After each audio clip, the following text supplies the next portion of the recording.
So yun, no, EKGX, sa mabilisang video muna sa lahat. So sa lahat ng hindi pa natin subscribers, bago tayo magsimula, please like, comment, and subscribe sa YouTube channel natin pag nagustuhan nyo yung video. And punta kayo dito sa ating Facebook page, sa Crypto Tambay. Dito nyo makikita yung TA natin kahapon. Sino nakakita ng TA kahapon?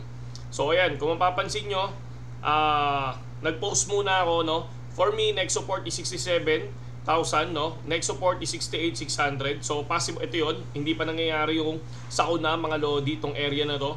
So ngayon, ang nangyari, nag-reels din ako para mas maraming makakuha ng info kahit papaano. So ito yung reels natin kahapon. So 67 short, 68,600 long.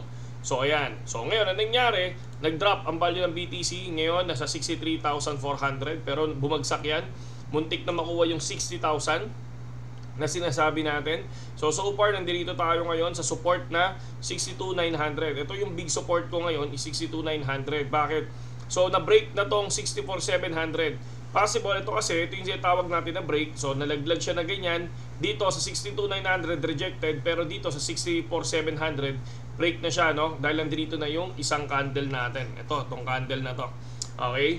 So far, ang gagawin natin, hinihintay natin yung 62,900 na break bago tayo mag-enter ng position natin, mga lodi. Okay? So ako, nag-iipon ako ng asset muna ngayon, pansamantala, no, hanggang sa makuha natin yung pinaka-deep, no, nito. So bakit ba bumagsak ang BTC, mga lodi? Kasi dito sa Watchers Guru, just in 130 million liquidated from the crypto market after Iran launch an attack on Israel.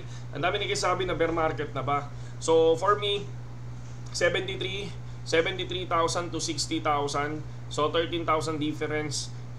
For me hindi pa sign para bear market na, no.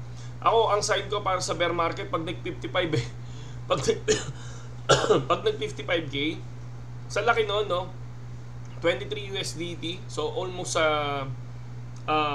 half, no? I think nasa 40% na ba 'yon na bumagsak yung value. Para sa akin, yung ganung rekta baksak, yun na yung sign na ito na ba yung bear market na tinatawag natin, mga lodi, no? So, yan lang yung nakikita ko ngayon, mga idol. So for me, hindi pa naman bear market. Sa akin. Ngayon, pag bumaksak yun doon, yun na yung sinasabi ko na ito na yung simula siguro ng bear market natin, no? So for me lang yun, So kayo, kung ano yung intindi nyo, kung ano yung research niyo, no? Comment nyo sa ilalim para at least lahat tayo matuto, di ba? So okay, salute sa lahat, EKGX.